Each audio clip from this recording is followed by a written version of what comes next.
Pag-uusapan natin, makakausap natin ang tagapagsalita ng Manila Police District, si Police Major Philip Ines. Sir, magandang umaga po. Mula po sa Timbulan ng Laya at Diwang Dakila, sa Robert, isang mapagpala at kalmadong umaga po, ganun din po sa mga nakatubay sa inyong programa. Ayan, maraming salamat po sa pagkakataon, Major Ines. Ang unang-una po nating tanong dyan, para dyan po sa lungsod ng Maynila, kumusta po ang preparasyon ninyo para sa bagong taon? Yung mga binabantayan natin ng mga illegal na paputok, may bentahan po ba? Yes, Robert, tuloy-tuloy ginagawa natin pagpapataas ng antas ng ating impormasyon para sa ating mga kababayan. Gumagamit tayo ng iba't ibang tungtungan, katulad ng social media. Ipipopost natin yung ating mga paalala para sa ating mga kababayan. At naniniwala tayo kung naitawid natin ito nung nakaraang taon, may tatawid din natin siya ngayong taon. At sabi ko nga dito sa ating ginagawa nito, ang pinakamahalaga dito yung pagkakaalam ng ating mga kababayan. Ano ba yung mga ipinagbabawal pagdating ano yung pinagbabawal ng mga paputok pagdating po sa pag-celebrate ng ating bagong taon. Opo. Sir, doon sa mga billion usually, ang puntahan ng mga kababayan natin dyan, Divisoria, di ba? Yung bumibili ng mga prutas, yung bumibili ng mga may tindahan din ng paputok doon. Paano natin nasisigurado yung security po ng mga kapamilya natin na namimili po doon sa Divisoria? Yes, Sir Robert, meron na tayong nailatag na security preparation dyan. Kung saan nga nagsimula ito ng December 16 at matatapos ito ng January 6. Kung saan nga itong Divisoria, Sir Robert, pinaghahatian ito ng dalawang police station ng Maynila. Itong Moriones Police Station at Basic Police Station o yung Binondo natin. Kung saan nga, may kanya-kanya silang mga best practice na ginagawa dyan. Bukod doon sa pagpapalakas ng presensya ng ating mga police, bukod doon sa may mga pad natin dyan, doon sa mga kanto, sa mga major thoroughfare natin, meron tayo din mga police assistant desk. Meron din tayo mga ginagamit na katulad ng mga sikreta o yung mga naka-plain clothes. Ibiniblend natin yan sa dami ng tao para mapabantayan natin yung ating mga kababayan. At hindi lang yun, meron din silang ginawa dyan yung tinatawag nila na SAFE 2026, kung saan 2025. Kung saan nga, yung ating mga pulis habang yan ay nagpo-police visibility habang nandiyan yan sa police assistant desk. Nag-render sila ng mga basic medical services para doon sa ating mga kababayan. Opo. Nag-BP sila, nagbibigay sila ng over-the-counter medicine para doon sa mga kababayan natin na nakaramdam ng pagkahilo, pagkasakit na dyan. At pati na rin yung ating blood sugar counting, ganun din.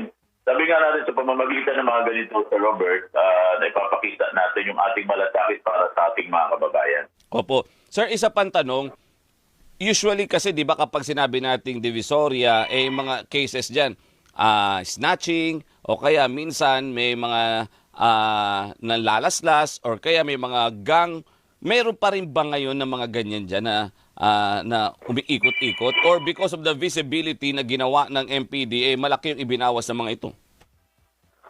Yes, Sir Robert, sabi ko nga, palagi ka nagpapa-update doon sa dalawang station na nakakasakop. At natutuwa naman tayo dahil walang anumang kaganapang pumupukaw sa ating kamalayan. Pero ganun pa man, siyempre pinapaalalahanan natin yung ating mga kababayan na maging aware sila sa kanilang paligid. At kung sakali meron silang mapapansin na mga kahinahinalang individual, basis sa kanilang mga galaw at presensya, report agad nila to sa otoridad.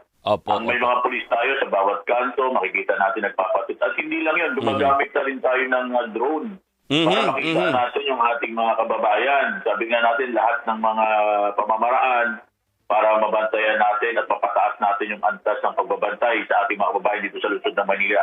At hindi lamang yung mga kababayan natin sa lungsod ng Manila, ganun din yung mga kababayan natin na pumupunta taon-taon dito sa Pamilyang Bayan na binabanggit nyo kanina. Kasi sabi nga natin sa Robert, alam natin na sikat talaga yan sa ganitong panahon.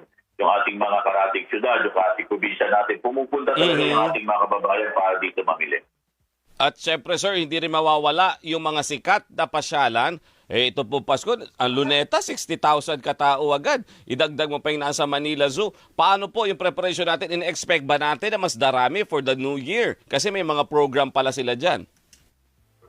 Yes, inaasahan natin talaga yung pagdagsa ng ating mga kababayan. Maraming magagandang lugar na pinapasyalan dito sa Maynila. At nakita naman natin yan, katulad ng Esplanade, di ba? Opo. Makikita natin na napakaraming tao. Sabi nga, katulad ng Luneta natin, napakarami nating mga kababayan ang pumunta dyan. At hindi lamang yun, yung Binondo area natin, dinadayo talaga yan at marami pang iba na mga pasyalan dito. May mga dedicated tayong personnel para dito, katulad din sa mga tourist spot natin. Meron tayong mga tourist police na naandyan para magbantay.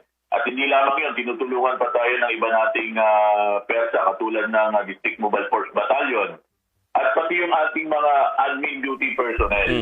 Nag-render sila ng patrol duty para makaragdag pa tayo ng persa ng presensya ng ating kapulis dito sa lugar ng Maynila. Opo. Isa pa sir, bukod dito sa paghahanda natin sa bagong taon, alam ko pagdating talaga ng bare months, lalo na ang MPD tuloy-tuloy kasi after the Christmas, Undas, Christmas, New Year, pagkatapos may Thanksgiving pa po tayo para sa Poong Jesus Nazareno and then kapistahan ng Poong Jesus Nazareno. Kumusta naman po yung preparation natin para dito po sa kapistahan ng Poong Jesus Nazareno? So, dapat tuloy-tuloy yung pagkilos natin dyan kung saan nga mamaya magkakaroon ulit tayo ng coordinating meeting sa Yaco Church. No?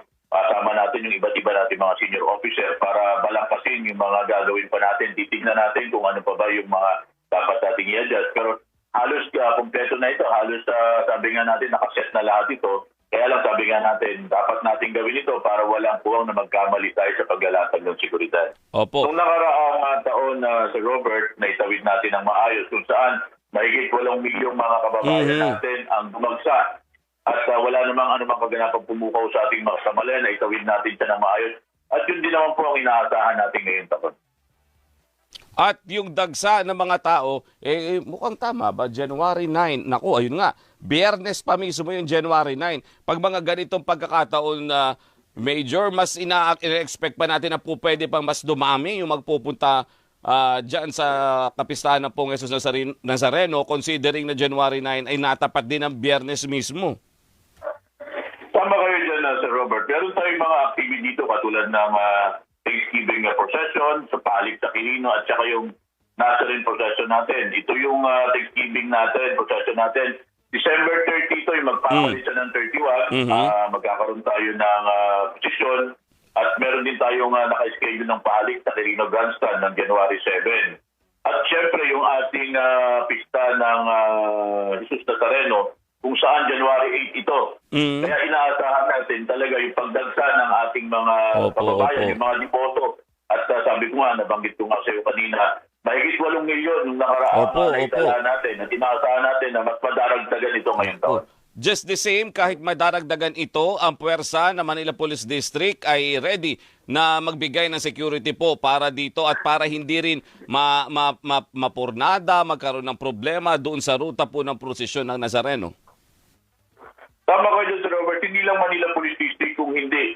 Yung iba pa nating mga police regional office katulad ng Region 3, Region 4A, NCR, lahat ng mga district ng NCRPO, gagamitin natin dyan kung saan mahigit kumulang 15,000 yan na mga security forces. Hindi pa kasama dyan, Sir Robert, yung iba pang ating government agency na tumutulong din sa atin sa pagbabantay ng seguridad taon-taon. Ayun, sige sir.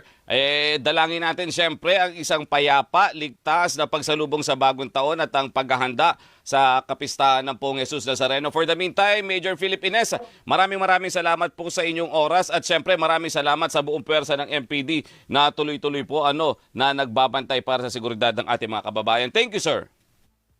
Maraming salamat, Sir Robert. Sa alam po ng aming Chief PNP Regional Director at ang aming District Director, Brigadier General Arnold Dibangil Tabad. Makakasa po kayo sa mabilis, nararamdaman at kalidad na serbisyo para po sa Manileño. Isang kalmadong umaga po. Yun ang gusto ko, mabilis at nararamdaman. Major Philip Ines at tagapagsalita po ng Manila Police District. Thank you. Oras natin, 7:31. Sandali po lamang.